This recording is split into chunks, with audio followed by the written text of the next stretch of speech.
आज से हम 12वीं बोर्ड परीक्षा की तैयारी शुरू करते हैं। शुरुआत में अपन मैथ्स सब्जेक्ट में डिफ्रेंशिएशन से शुरू करते हैं। बोर्ड परीक्षा के तैयारी के क्रम में मैं किसी भी टॉपिक को लेके उसको शुरू से आखिरी तक और विभिन्न प्रकार की समस्याओं को शामिल करते हुए पूरे विस्तार से बताने की कोशिश करूँगा। तो चलिए शुरू करते हैं। डिफ्रेंशिएशन होता क्या है? सबसे पहले तो जानना जरूरी है कि डिफ्रेंशिएशन होता क्या है। What is the differentiation? Differentiation को हम ऐसा समझ सकते हैं कि suppose y equal f x एक फंक्शन है, कोई भी फंक्शन है, y इक्वल एफ एक्स कोई फंक्शन है। फंक्शन का मतलब क्या है कि y जो है वेरिएबल x पे डिपेंड करता है, x जो है इंडिपेंडेंट वेरिएबल है और y डिपेंडेंट वेरिएबल है। और f का मतलब है कोई भी ऐसा रूल है जिसके हिसाब से y जो है x के से रिलेटेड है। जैसे y equal x square upon कहते हैं तो y जो है इंडिपेंडेंट वेरिएबल का स्क्वायर के इक्वल है। यहाँ पे f क्या हो गया? Square of independent variable. तो इस तरह से f किसी भी रूल को शो करता है। x जो है इंडिपेंडेंट वेरिएबल को शो करता है और y डिपेंडेंट वेरिएबल को शो करता है क्योंकि y x पे डिपेंड है। तो y इक्वल एफ एक्स कोई फंक्शन है और x में यदि हम चेंज करते हैं, किसी भी प्रकार से x को हम परिवर्तित करते हैं तो करस्पॉन्डिंग चेंज इन y हमको दिखता है। मतलब y में भी एक परिवर्तन हमको दिखता है। तो ये जो परिवर्तन हो रहा है वो x के सापेक्ष में परिवर्तन की दर क्या है, ये जानने की प्रक्रिया ही डिफ्रेंशिएशन है। या यूँ कहें कि y में x के सापेक्ष परिवर्तन की दर, rate of change of y with respect to x is known as differentiation of y with respect to x in limiting condition. या दूसरे शब्दों में ऐसा भी कह सकते हो कि y में x के सापेक्ष औसत परिवर्तन की दर, average rate of change of y with respect to x is known as differentiation of y with respect to x। ये तो हो गया डेफिनेशंस। अब एक फार्मूला जो कि फंडामेंटल फार्मूला या प्रिंसिपल फार्मूला कहलाता है डिफ्रेंशिएशन का, वो जान लेते हैं। मान लो y इक्वल एफ एक्स कोई भी फंक्शन है, x को हमने h से इंक्रीज किया तो y जो है सपोज k से इंक्रीज होता है, माने y प्लस के equal f x plus H हो जाता है। ये इक्वेशन फर्स्ट है, इक्वेशन सेकेंड है। अब कितना चेंज हुआ जानने के लिए हमको इक्वेशन फर्स्ट में से इक्वेशन सेकेंड में से इक्वेशन फर्स्ट को माइनस करना पड़ेगा। तो ये हो जाएगा y plus k minus y equal f x plus h minus f x. This implies that k equal f x. अब ये k जो है y में चेंज हो रहा है वो है, मतलब जब हम x को h से इंक्रीज करते हैं तो करस्पॉन्डिंग चेंज इन y जो होता है वो k होता है। तो ऐसा समझो कि x में x का इंक्रीमेंट देने पर y में k से चेंज होता है। तो यदि हम x को यूनिट से इंक्रीज करें तो करस्पॉन्डिंग चेंज इन y क्या होगा, यही जानने की प्रक्रिया डिफ्रेंशिएशन है। तो दोनों तरफ यदि हम h से डिवाइड कर दें तो हमको मिलता है k upon h equal f x plus h minus f x upon h. अब यदि फंक्शन कंटिन्यूअस है तभी इसका कोई सेंस है, और कंटिन्यूअस है तो दोनों तरफ लिमिट हम लेते हैं, इंक्रीमेंट को इतना स्मॉल लेते हैं कि करस्पॉन्डिंग चेंज इन y जो है अप्रॉक्सीमेटली सेम हो। यदि ये जो यूनिफॉर्म फंक्शन है, कहने का मतलब ये है कि x में यदि हम इक्वल चेंज करते हैं तो y में भी चेंज इक्वल होता है, तब तो हमको लिमिट लेने की ज़रूरत नहीं होगी। और यदि y को हम यदि सेम चेंज करते हैं x में, उसके बाद भी हर बार y में जो चेंजेस होता है वो डिफरेंट मिल रहा है, मतलब कि कंटिन्यूअस नहीं है चेंज जो है y में x के रेस्पेक्ट में जो चेंज हो रहा है वो कंटिन्यूअस नहीं है। तो उस कंडीशन में हमको लिमिट लेना पड़ता है। तो यदि दोनों तरफ अपन लिमिट ले लें तो ये हो जाएगा h tends to 0 k upon h equal h tends to 0 f x plus h minus f x whole divided by h. यदि इसका लिमिट का अस्तित्व है तब यही डिफ्रेंसिएशन होगा और इसको हम dy अपान dx लिखते हैं। तो ये हो गया फंडामेंटल फार्मूला ऑफ डिफ्रेंसिएशन।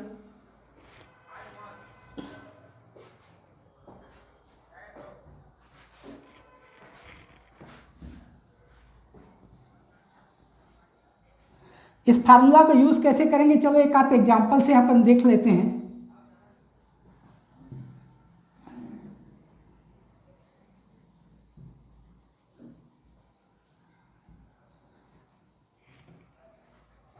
मान लो हमको y equal x raise to the power 2 दिया हुआ है। अब इसी फर्स्ट प्रिंसिपल को या फंडामेंटल प्रिंसिपल ऑफ डिफरेंशिएशन के थ्रू इसको अपन सॉल्व करना चाहते हैं। तो कैसे हल करेंगे, देखो अभी हमने एक फार्मूला बनाया k अपान एच, इसको अपन dy dx भी लिख सकते हैं। dy dx इक्वल होता है h tends to 0 fx plus h minus fx whole divided by h। अब यहाँ fx क्या है, एक्स स्क्वायर है, y ही fx है, y इक्वल fx अपन लेते हैं तो y इक्वल एक्स स्क्वायर है, इसका मतलब fx इक्वल एक्स स्क्वायर है। तो fx प्लस h क्या होगा, fx प्लस h हो जाएगा x plus h whole square. देखिए fx इक्वल एक्स स्क्वायर है तो जहाँ x है वहाँ x प्लस h रख देने पर हमको fx प्लस h की वैल्यू मिल जाएगी। तो fx plus h equal x plus h whole square minus fx equal x square दिया हुआ है और अपान h। अब लिमिट निकालने की प्रक्रिया हालांकि आप 11वीं में पढ़ चुके होंगे, फिर भी एक बार मैं याद दिला देता हूँ कि लिमिट निकालते समय जो भी प्रॉब्लम है या जो भी फंक्शन है उसको तब तक सॉल्व करना है जब तक कि उसमें किसी भी प्रकार से सिंप्लीफिकेशन पॉसिबल हो। जब और आगे हल करने की स्थिति में ना हो उस कंडीशन में फिर हम h की वैल्यू 0 रखेंगे। लिमिट निकालने का अर्थ वही है कि जितना पॉसिबल है उसको हल करो और उसके बाद फिर जो दिया हुआ लिमिटिंग वैल्यू है उसको पुट करो। तो इसको अपन सॉल्व करते हैं। पहले h टेंस टू 0, ये x plus h square minus x square, ऐसा भी हल कर सकते हैं, इसको एक्सपांड भी कर सकते हैं या फिर a square minus b square का फार्मूला भी यूज़ कर सकते हैं। अपन एक्सपांड करते हैं इसको, ये हो जाएगा x square plus 2xh plus h square minus x square upon h plus x square minus x square cancel out. अब इस ये हो जाएगा h tends to 0 2xh plus h square, इसमें h कॉमन निकल सकता है तो 2x plus h upon h, ये h कैंसिल आउट हुआ तब हमको मिल गया h tends to 0 2x plus h. अब आगे पॉसिबल नहीं है सॉल्यूशन इसका तो अपन h की वैल्यू यहाँ 0 रख देते हैं, यही इसका लिमिटिंग वैल्यू होगा। तो इक्वल हो जाएगा 2x प्लस 0 इक्वल 2x, यही एक्स स्क्वायर का डिफ्रेंशिएशन है। तो इस तरह से रेट ऑफ चेंज हमको निकालना है, वो भी लिमिटिंग कंडीशन में। देखिए लिमिट की ज़रूरत तभी पड़ेगी जब y जो है x के साथ, x को हमको चेंज कर रहे हैं तो y में जो चेंजेस है, x में यदि इक्वल चेंज कर रहे हैं हर बार, उसके बाद भी जो y में चेंज है वो डिफरेंट आ रहा है, तभी हम इस कंडीशन में हमको लिमिटिंग वैल्यू निकालना होता है। लिमिटिंग वैल्यू को हम ऐसे भी समझ सकते हैं कि इंडिपेंडेंट वेरिएबल को इतना स्मॉल लेते हैं कि जो चेंज होता है, करस्पॉन्डिंग चेंज होता है डिपेंडेंट वेरिएबल में, वो अप्रॉक्सीमेटली सेम हो। उस कंडीशन में change in y upon change in x को rate of change of y with respect to x in limiting condition कहते हैं। और लिमिटिंग कंडीशन में जो रेट ऑफ चेंज होता है वही डिफ्रेंशिएशन कहलाता है। अब यदि इसी को अपन ऐसा x raise to the power n ले लेते, सपोज हमने जो पावर 2 लिया है उसको n ले लेते हैं, तो इसका सॉल्यूशन क्या होगा, जो कि एक फार्मूला भी है तुम्हारे डिफ्रेंशिएशन में, देख लेते हैं ताकि और बेहतर क्लियर हो। ये यहाँ पे हमको fx raise equal x raise to the power n दिया है, तो fx प्लस h क्या होगा, x plus h whole raise to the power n minus fx जो है वो x raise to the power n upon h।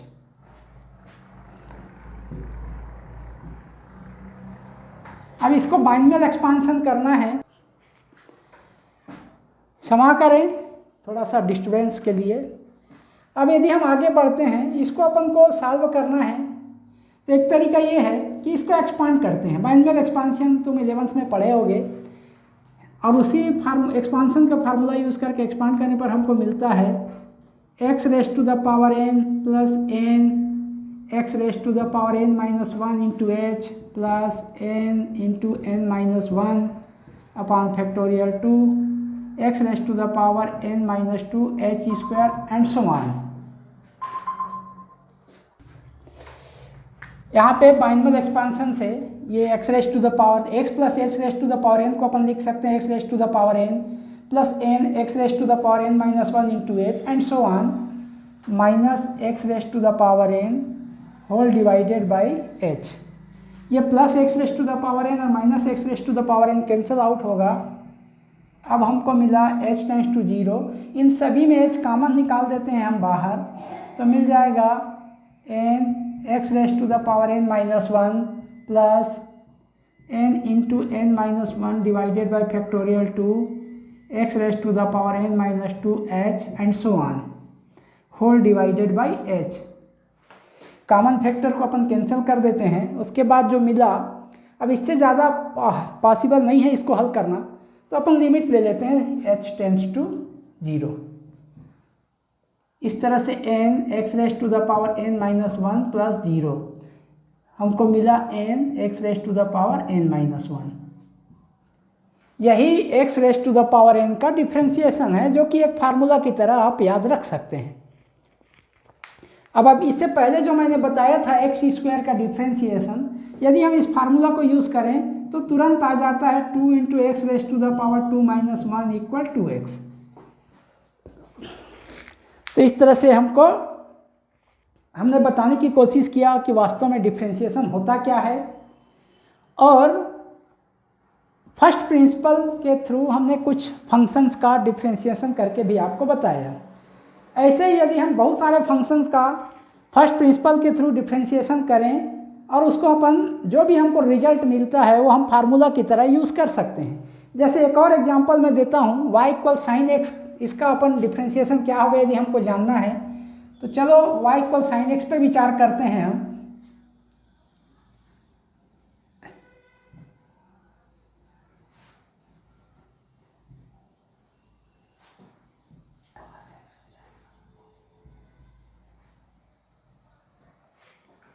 y मतलब F x, y equal f x equal suppose sine x है। अब इस sine x का differentiation क्या होगा ये हमको जानना है, तो फार्मूला ये फर्स्ट प्रिंसिपल यही है। यहाँ पे अपन एफ एक्स प्लस एच क्या होगा, साइन एक्स प्लस एच, यहाँ पुट कर देते हैं अपन h tends to 0 sine x plus h, और एफ एक्स है sine x whole divided by h. अब इसके सिंप्लीफिकेशन के लिए हमको ट्रिग्नोमेट्रिकल फार्मूला याद होनी चाहिए। यहाँ पे देखो sine c minus sine d दिख रहा है, तो अपन sine c minus sine d वाला फार्मूला यूज़ कर लेते हैं, जो कि होता है 2 cos c plus d means x plus H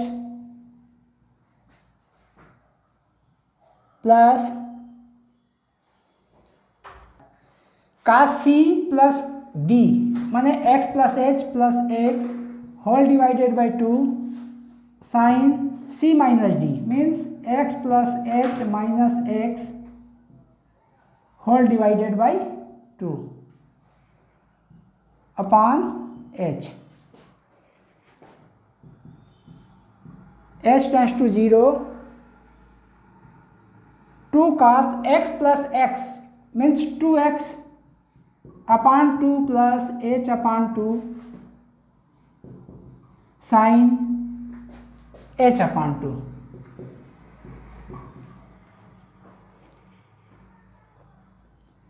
whole divided by h. It can be written as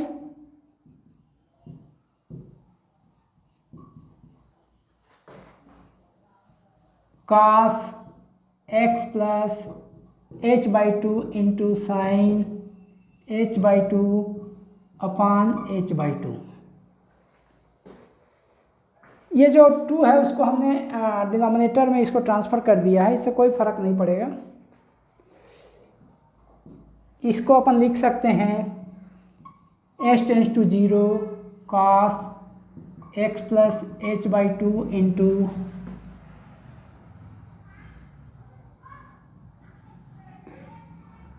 into h when, ध्यान से देखें, यदि h टेंस टू 0 है तो स्पष्ट है दोनों तरफ 2 से यदि हम डिवाइड करें तो h/2 आल्सो टेंस टू 0, तो इसको अपन लिख सकते हैं h/2 tends to 0 sine h/2 whole divided by h/2। अब इससे ज़्यादा सॉल्यूशन संभव नहीं है, यहाँ h की वैल्यू हम पुट कर देते हैं, तो cos x plus 0 means cos x into sine h/2 इसकी लिमिट हो जाएगा 1। इस तरह से हमको मिल गया cos x। इस तरह से क्या मिला हमको, यदि y इक्वल साइन एक्स है या fx इक्वल साइन एक्स है तो उसका डिफ्रेंशिएशन मिल गया हमको cos x। इसी तरह से और भी तुम सारे ट्रिग्नोमेट्रिकल फंक्शंस का डिफ्रेंशिएशन फाइंड कर सकते हो। cos x का यदि डिफ्रेंशिएशन निकालोगे तो माइनस साइन एक्स मिलेगा, tan x का डिफ्रेंशिएशन फाइंड करोगे तो sec स्क्वायर x मिलेगा, cot x का डिफ्रेंशिएशन निकालोगे तो माइनस log साइन एक्स मिलेगा या ठीक।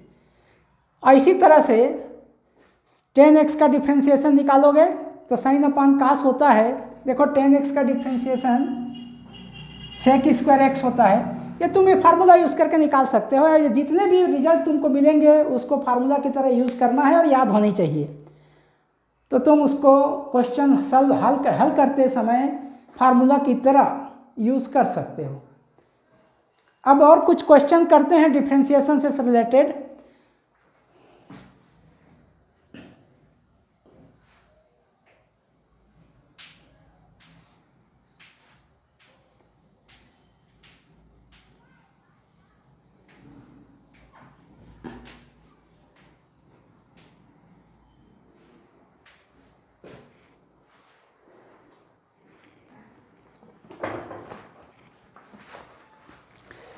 डिफ्रेंशिएशन से रिलेटेड कोई बहुत सारे जो फार्मूला हैं जो तुमको याद होनी चाहिए। अभी जो मैंने बताया तो फर्स्ट प्रिंसिपल है।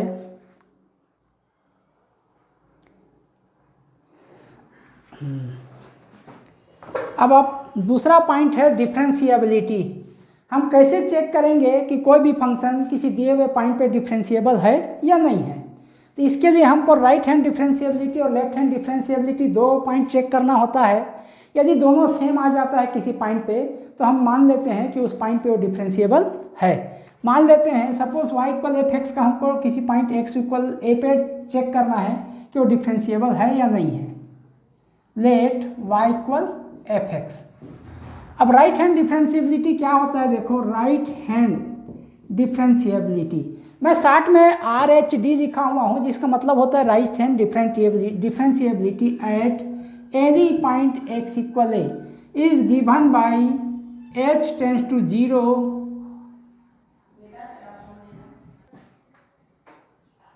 f a plus h minus f a whole divided by h। अब ये तो हो गया राइट हैंड डिफ्रेंशिएबिलिटी। अब हमको चेक करते हैं लेफ्ट हैंड डिफ्रेंशिएबिलिटी। शार्ट में अपन लिखते हैं LHD।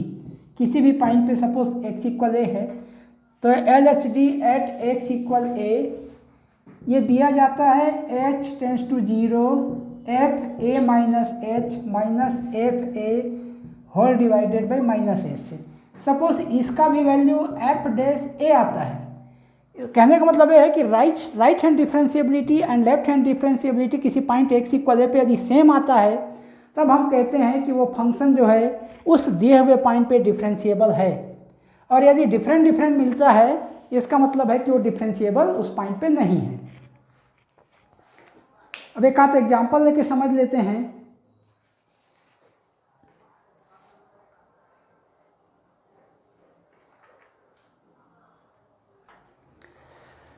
डिफरेंशिएबिलिटी से रिलेटेड एक क्वेश्चन ले लेते हैं ताकि वो अच्छी तरह से समझ में आए। क्वेश्चन है find the derivative of function f(x) equal 2x square plus 3x minus 5 at x equal -1। मतलब हमको x इक्वल -1 पे चेक करना है कि ये डिफरेंशिएबल है या नहीं है। और है तो उसके इक्वल क्या है, किसके इक्वल है इसका डिफ्रेंशिएशन। तो अपन सीधा निकाल देते हैं। यहाँ पे अपन चेक करके बता रहा हूँ, हालांकि क्वेश्चन में नहीं दिया है कि चेक करो कि गिवन फंक्शन डिफरेंशिएबल है या नहीं है। हम इसी एग्जाम्पल के थ्रू ये बताने की कोशिश कर रहे हैं कि अपन कैसे चेक करेंगे कि ये फंक्शन किसी स्पेसिफिक पॉइंट x = -1 पे डिफरेंशिएबल है या नहीं है। सॉल्यूशन,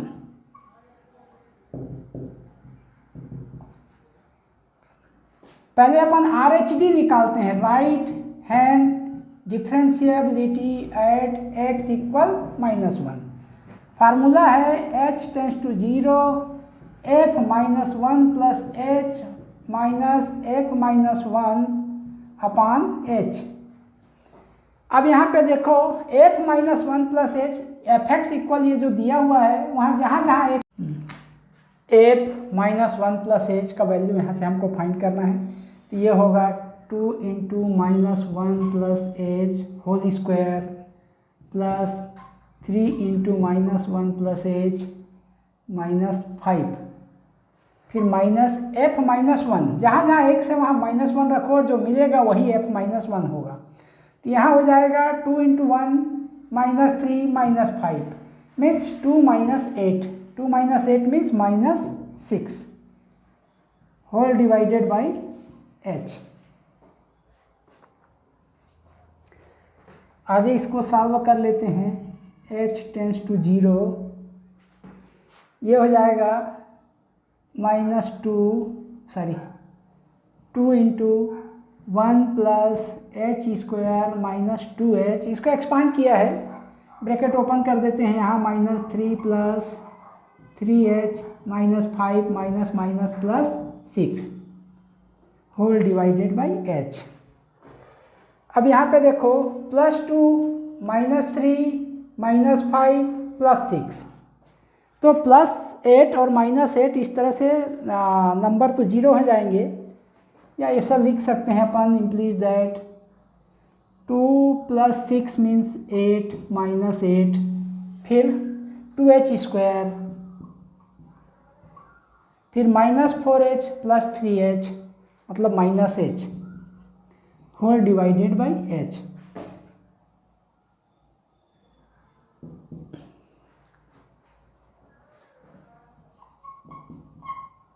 अब इसके आगे h कॉमन निकल के डिनोमिनेटर और नोमिनेटर से कॉमन पार्ट अपन कैंसिल कराते हैं, तो हमको मिलता है h टेंड्स टू 0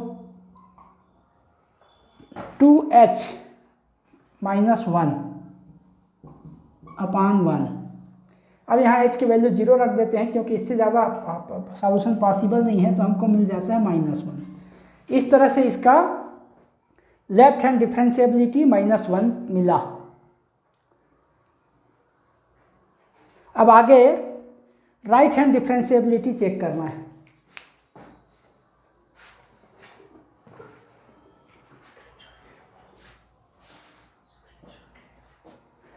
हाँ, यदि आपको सुविधा हो आप स्क्रीनशॉट लेके रख सकते हैं, किसी भी प्रकार से आप नोट करके रख सकते हैं।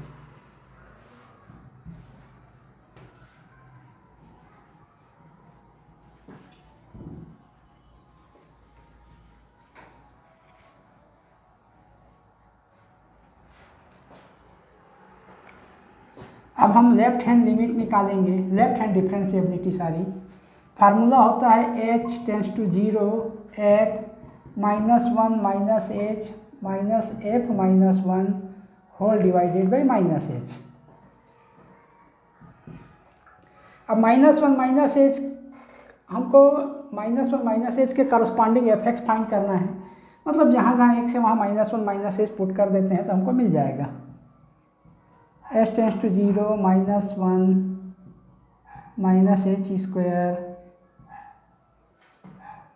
प्लस 3 × -1 - h -5 माइनस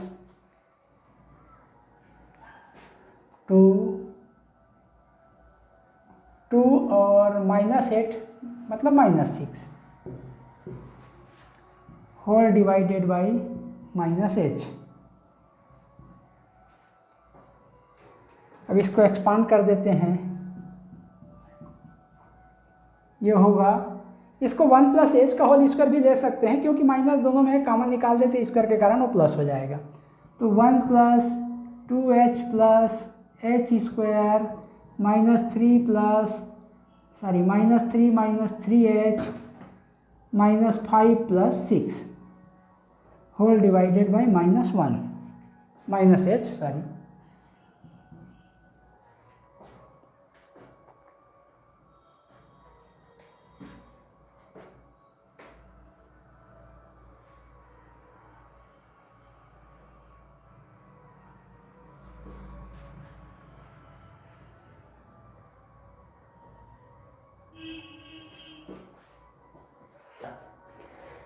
यहाँ पे अपन 2 रखना भूल गए थे, क्योंकि 2x स्क्वायर है तो पहले 2 से मल्टीप्लाई होगा।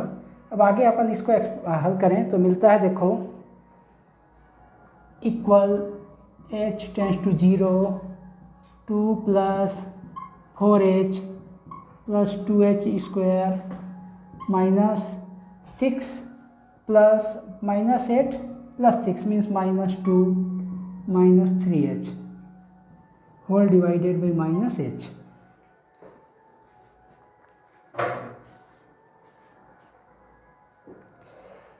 अब ये -2 प्लस 2 कैंसल आउट हुआ, 4h में से 3h गया तो 1h बचा। इस तरह से आ जाएगा h tends to 0 h plus 2h square upon -1 minus h। अब h ऊपर से कॉमन फैक्टर बाहर कर देते हैं और फिर नीचे h से कैंसिल आउट कराने के बाद हमको मिलता है h tends to 0 1 plus 2h upon -1। अब h की वैल्यू 0 रख देने से मिलता है -1। h कॉमन निकाल के कटाने के बाद मिला है। इस तरह से देखें कि राइट हैंड डिफरेंशिएबिलिटी और लेफ्ट हैंड डिफरेंशिएबिलिटी दोनों हमको इक्वल मिल रहा है। अब दोनों इक्वल है तो हमको रिजल्ट मिलता है कि ये जो फंक्शन है x इक्वल -1 पे डिफरेंशिएबल है। अब डिफरेंशिएबल है तो जब से ही हमने f-1 निकाला है, जैसे f'-1 हमको फाइंड करने को बोलेगा तो f'-1 हमको जो मिला है दोनों में -1 के इक्वल मिला है। इसका मतलब ये है कि इसका -1 पे डिफरेंशिएशन -1 है। वैसे ही 0 पे डिफरेंशिएशन निकाल लेंगे और यदि f'0 और 3f'-1 में दोनों का वैल्यू रखेंगे तो आप इसको इजीली करके देख सकते हो कि दोनों का सम 0 आएगा। और ये आसानी से आप प्रूव कर सकते हो, ये आपके लिए छोड़ा जा रहा है ताकि प्रैक्टिस हो। आगे अपन डिफरेंशिएशन से जितने भी प्रकार के क्वेश्चन आने की संभावना है बोर्ड में, वो सारे क्वेश्चन सब करेंगे स्टेप बाय स्टेप। जहाँ ज़रूरत होगा फार्मूला डेरिवेशन भी देंगे और ज़्यादातर क्वेश्चन ऐसे होंगे जो एग्ज़ाम में पूछे जाते हैं। यदि आपको एग्ज़ाम की तैयारी करना है और कम समय में सही तैयारी करना है तो आप इस मेरे चैनल को कंटिन्यू देखिए, गारंटी है कि आपको बेनिफिट होगा। यदि आप ध्यान से देखते हैं, समझने की कोशिश करते हैं और मेरा टेक्निक यदि आपको समझ में आ जाता है तो निश्चित तौर पे आप मैथ्स में एबव 95 स्कोर करेंगे। धन्यवाद।